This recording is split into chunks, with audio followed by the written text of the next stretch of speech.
Dobar den. But it's so nice to be here, and of course I wanted to thank the Honorable Rector also for the very kind introduction, as well as the chair of the Aroko Association. I happened to be in Tbilisi like 1.5 months ago for a similar occasion, and I have to say that Bulgarian is quite a relief to me compared to Georgian, of which of course I did not understand one word. Now I could every now and then understand a few words. So it's an honor to be here. It's actually my fourth day now in Bulgaria, in wonderful Sofia, and I have to say that I'm really impressed by the way people sort of take initiatives and do their utter best just to make the best out of it for classics all over the country. So I was really touched by the warm welcomes and the way people cope with things. And what I'm actually going to do right now is in 20 minutes present to you a sort of initiative which exists for a bit more than 30 years now, which sort of wants to be the same. So I'm speaking to you today as the president of Euroclassica, but Euroclassica is not like a very rich or big organization. It started modestly, like more than 30 years ago, but still we managed to do some things, and perhaps a proof of this would be that I'm here with you right now. Let me just start with some personal memories that bring me back to the summer of the year 2009. I actually got invited to be the delegate for Flanders, so part of Belgium, at a Euroclassica conference which took place in the then Fyrom, former Yugoslav Republic of Macedonia, as it was called in those days. This was actually for me one of the first occasions to explore a country in the Balkans. So this is Skopje, how it looked like in these days. Next to me is our colleague, Professor Vesna Dimovska from the University of Skopje, who then organized the whole thing, which was a splendid occasion for me, and first time for me to sort of see what possibilities of networking and getting to know other people in classics actually were.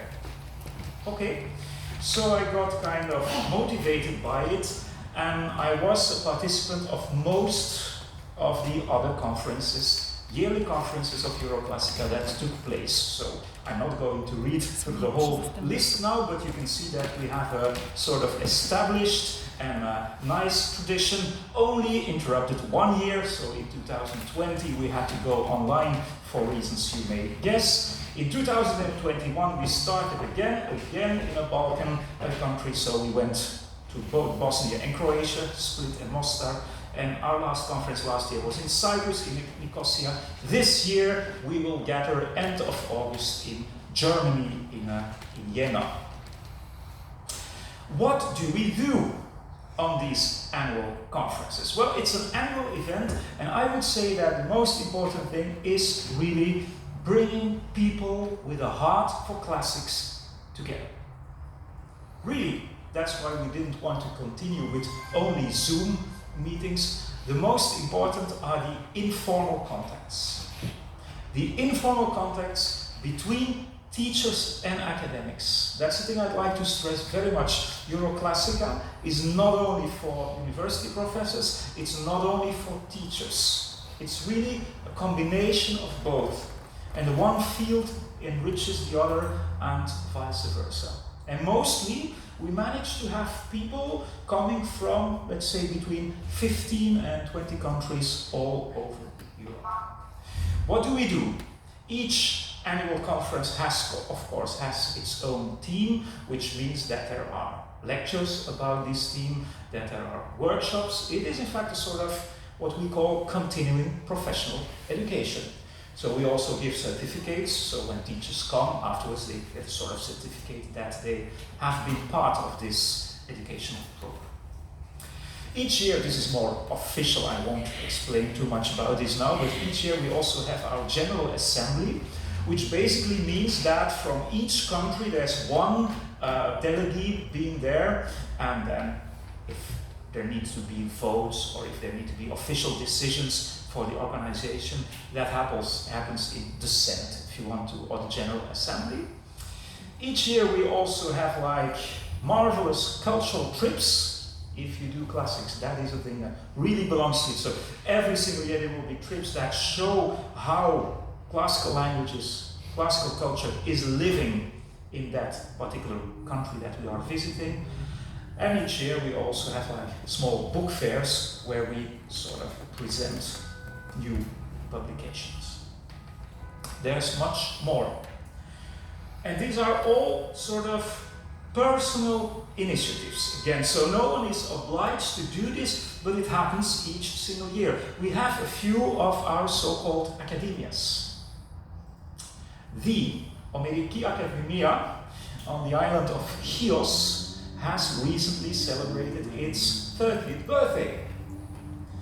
And Maria Eleftheria Yatrakou, whom I mention here with much honor, has been the driving force behind this for these 30 years. So every single year, this is for young people coming together, studying Homer on what could have been, as some say, the native island of Homer, namely Chios. For many years we have had an Academia Latina, which was held in Rome. We have had at least 10 versions of the Academia Ragusina, which happens in wonderful Ragusa or Dubrovnik. Last year, I happened to visit the Saguntina, which takes place, it always involves theater performances in Sagunto, in Spain. And the last 3 or 4 years there was also an online event which took place in Malta, and the last theme, as you can see, was about ancient Greek mythology. So this happens every single year, and this is mostly young people who are invited to be part of these summer schools. Next to this, we offer a so-called European Certificate for Classics. We have EJEX, which is of course for ancient Greek. We have ELEX, which is of course for Latin. We at the moment have 2 levels. So vestibulum is really the starters level. Janua is already a bit higher level. And this is a sort of format which works very well. It always works with multiple choice questions, which means that it's kind of easy for the teachers to mark, to correct. It doesn't take much time. And then afterwards you can send in the results, and every single student gets this certificate of Latin examination or Greek examination. It's nothing, I'd like to stress this. This doesn't come from the European community. It's not like super official, but it's something that really motivates teachers, schools, and pupils all over Europe. Of course, you will in a few weeks have forgotten all my words, but as the Latin says, scripta manent, verba volant. Well, we have some books of which we hope that they will survive in the future, and with which we have set some important steps also for the study of classics. The one I would recommend a lot is European Symbols. What is this? This consists of about 20 chapters. And in each chapter, a country presents itself via a fragment of a Latin or an ancient Greek text, and via some monuments, which always relate, of course, to antiquity. And this is a school book. So if ever you want to teach either Latin or ancient Greek with English text besides it, you can basically use this European Symbols Handbook, which has had great success in many countries already. Next to this we have Europatria, which is more like a scholarly work, and we have Europatrida. What is this? Same concept.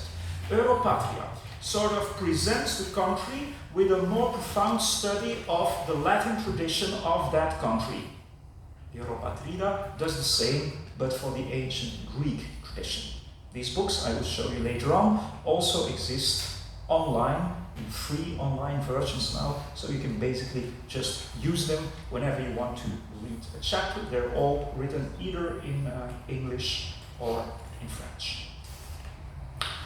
And this is a thing to be proud about too, and we will put it online quite soon also. This was our anniversary book, which came out 2 years ago, just to show you that we really have a tradition of 30 years of defending and promoting classical culture, languages all over Europe. These are my two great friends and truly Euroclassica colleagues, José Luis Navarro and Ramon Martinez, who are responsible for the editing of this volume. Scripta manent, which means that we also take care of 2 journals. We have one which is more like an internal thing, it's more for people really closely involved in Euroclassica, and that's the annual newsletter, which you can also find via the website that I will show you. But we have another one which actually arose from Austria, mainly Linz in Austria, and that is Cursor. And that is one of our new flagships. It's really a beautiful magazine with lots of colors, also meant to attract young people. And this is one example of it. Thank you so much, Dimitar. And it's all open online access. Among many, many other things, it also contributes, it also has contributions like classics in Luxembourg, study of classical languages in Norway, and I have to say that already 2 years ago, a marvelous article appeared about teaching of classics in Bulgaria, which was not only done by our very own Dimitar Драгнев, but which was also done in Latin, in beautiful Latin, I have to say. So we accept also articles in Latin, and we were very glad to have Dimitar's contribution there. I'm always looking for new initiatives and ways to motivate people, which means that there are some running projects at the moment. Florence Turpin, our dear colleague from France, is actually taking care of a project which is called the Situation of Classics in Europe. This is very difficult. So what Florence is actually doing is having sort of questionnaires for different countries and asking how many students do study ancient Greek with you, how many students study Latin, and so on and so on. Some of the results may already be seen on the website, but one of the important things to realize, and I say this for all of you and surely for the younger people here, is that all over Europe there's a number of more than 2 million, I repeat, more than 2 million students, secondary schools or universities, in one way or another being involved with the study of classics. With Bloomsbury, which is one of the better publishing houses in the UK, with Bloomsbury, John Bowler, who is one of our former presidents, John Bowler is actually preparing a new volume with the title Classics Teaching in Europe. I was just in contact with John a few days ago, and he told me that the book would be out next year. This is actually also a book that presents the teaching of classics in these different countries, and I was told that I should ask you again, Dimitar, also about the contribution there, so we're waiting for that. The Cursor project is of course one too, so we just go on with smaller articles about the study of classics in the different countries. And I keep on contacting new countries, asking whether they would like to become a member. So 2 years